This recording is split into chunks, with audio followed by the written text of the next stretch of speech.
Hi everyone, welcome back to my channel. Today I'm going to talk about how to check and analyze event reports in Google Analytics 4.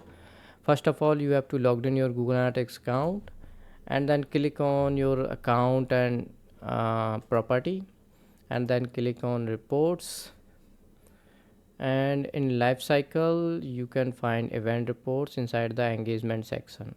If you are not able to see this report, click on library and enable it from here, so you can publish it and then you can see these reports. And here you will find all kind of events, inbuilt events or custom events.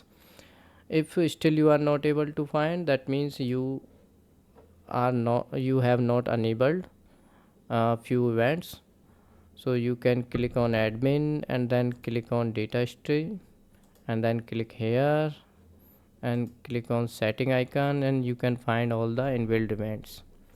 So you can enable and disable according to your requirement. You can create custom events as well. From here create, and you can add page view, or maybe you want to thank you page here, and you can give a name. If you want to add uh, your goal price or revenue, you can add here. So we have a different separate video on this, how to create a custom event. So this is how you can see event reports. And let's analyze the report, how we can analyze event reports. So here there are few metrics: event count, total users, event count per active user, and total revenue. If you want to add more metrics, you can add from custom reports. Click on metrics and add here. Suppose you want to add users, you can add users, new users you can add, returning users you can add, total users you can add, bounce rate. I mean, according to your requirement you can add more metrics here. Now you can add filters as well. Click on add filter.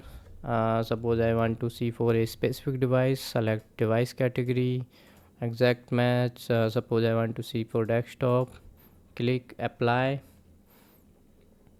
and you can see for desktop.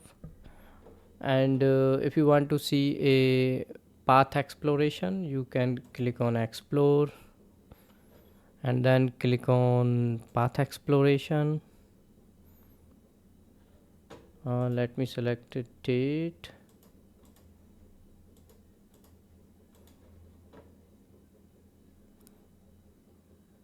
And here you can see your event name, and if you want to explore further, you can go to the next step. So what users are doing after page view, they are scrolling. After scrolling, they are going to page view, another page view. So I don't have much events, but in your case maybe you have purchase event, add to cart events, checkout events, and you can see the flow. So this is very helpful in that case. So I hope you like the video, and still you have any query, you can ask me in the comment box. Thank you so much.